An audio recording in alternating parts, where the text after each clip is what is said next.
نن چې کوم په تحصیل رازینده کښې د الخدمت فاونډیشن له طرفه دا کوم چې پروګرام دی دا کوم چې د باران او د سیلاب متاثرین دلته راغوښتي دي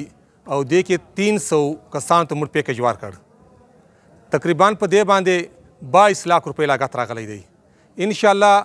موږ چې خدمت کوو دا صرف د الله د رضا دپاره کوو چې کله هم په دې ملک یا په مسلمان باندې چېرې سخت راغلی ده جماعت اسلامي کوم چې الخدمت فاونډیشن دی هغه پر هر میدان باندې ولاړی او د دو خلکو خدمت کوي او موږ په دې باندې د الله پاک شکر ادا کوو چې اول جماعت اسلامي ده چې تحصیل رازینده ته راله او د دو خلکو چې دی امداد شروع کړی دی ورسره او کم متاثره ډېر دي او ځپلي ډېر دي هغو ته دوی پیکج ورکړی دی. تاسو ته مخته وخت چې په دې پیکج باندې 300 کسانو ته موږ دا پیکج تقسیم کړ او پر دې باندې تقریبا 22 लाख راغلې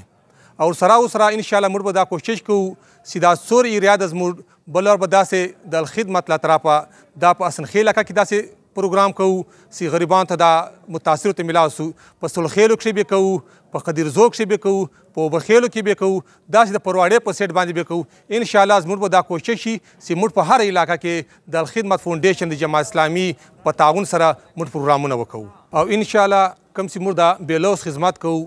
دا بغیر بې سیاسته بغیر بې لالچه دا موږ د عوام خدمت کوو ځکه پر دې عوام باندې سخت راکړلې ده چې موږ یې نه کوو اخر دا میدان ته به د خدمت څوک راوځي.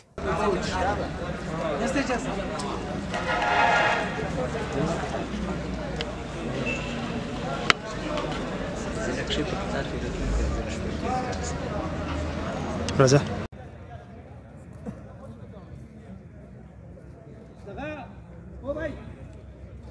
ورزمانه دا کارډونه خو چک کارډونه او دا شي کوم بکه چې کله بل شي